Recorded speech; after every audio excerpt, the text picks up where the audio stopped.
ہے آج فلک روشن روشن ہے، تارے بھی جگمگ جگمگ، محبوب خدا کے آتے ہیں، محبوب خدا کے آتے ہیں۔ میرے محمد پیارے بنے دولہا دولہا، میرے محمد پیارے رسول اللہ صلی اللہ تعالیٰ علیہ وسلم نے مصعب بن عمیر رضی اللہ تعالیٰ عنہ کو اپنا باضابطہ طور پر مدینہ کے لیے سفیر مقرر کیا۔ جب مصعب بن عمیر سفیر مقرر ہوئے تو اسد بن زرارہ رضی اللہ تعالیٰ عنہ کے گھر تشریف لے گئے۔ ان کے گھر سے رہ کر انہوں نے دین کی دعوت دی۔ جب انہوں نے دین کی دعوت دی تو ایک دن یہ بھی ہوا کہ دو سرداروں نے آپس میں، دو قبیلے کے سرداروں نے بات کی آپس میں۔ اس وقت اتنا ٹائم نہیں ہے کہ ان کا نام بھی بتایا جائے وغیرہ وغیرہ۔ انہوں نے بات کی کہ یار یہ جو لوگ ہیں وہاں سے آئے، ایک مکے سے آئے، ایک ہمارے یہاں کا ہے، یہ ہمارے کمزور لوگوں کو جو گمراہ کر رہے ہیں، جاؤ ذرا تم ان کو سمجھاؤ۔ میرا چونکہ خالہ زاد بھائی ہے اسد بن زرارہ، میں ان کے پاس نہیں جانا چاہتا ہوں، میری بگڑ جائے گی، پھر میں نے آپ ان کو سمجھاؤ۔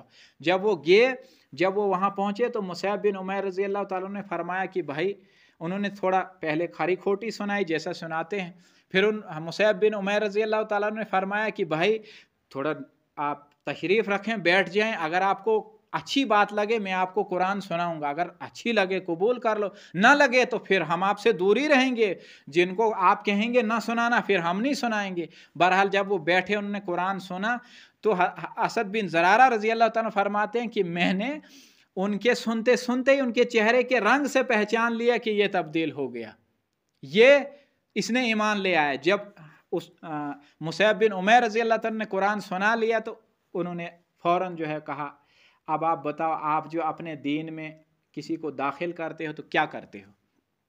انہوں نے کہا کہ آپ کو پہلے غسل کرنا ہے، کپڑے تبدیل کرنے ہیں، اور پھر جو ہے کلمہ لا الہ الا اللہ محمد رسول اللہ صلی اللہ علیہ وسلم کہنا ہے۔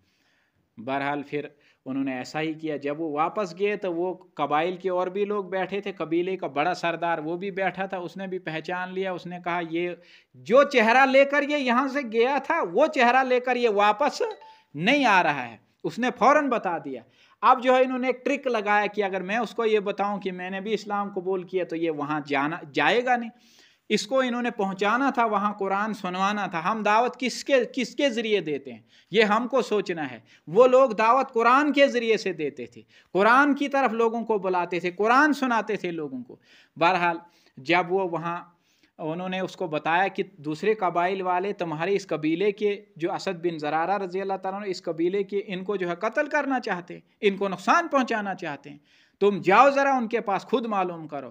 تو یہ جوش میں آئے، ان کو بڑی غیرت تھی، دوسرے قبائل کے لوگ ہمارے قبیلے والے آدمی کو کیوں ماریں گے، یہ بڑی غیرت میں جا کر وہاں جہاں پہنچے تو یہاں جو دو آدمی بیٹھے تھے مصعب بن عمیر اور اسد بن زرارہ رضی اللہ تعالیٰ عنہ، یہ جب وہاں پہنچے تو سمجھ گئے کہ یہاں تو کوئی خطرہ نہیں ہے۔ اچھا یہ سمجھ گئے کہ یہ مجھے ان کا کچھ کلام سنوانا چاہتے تھے۔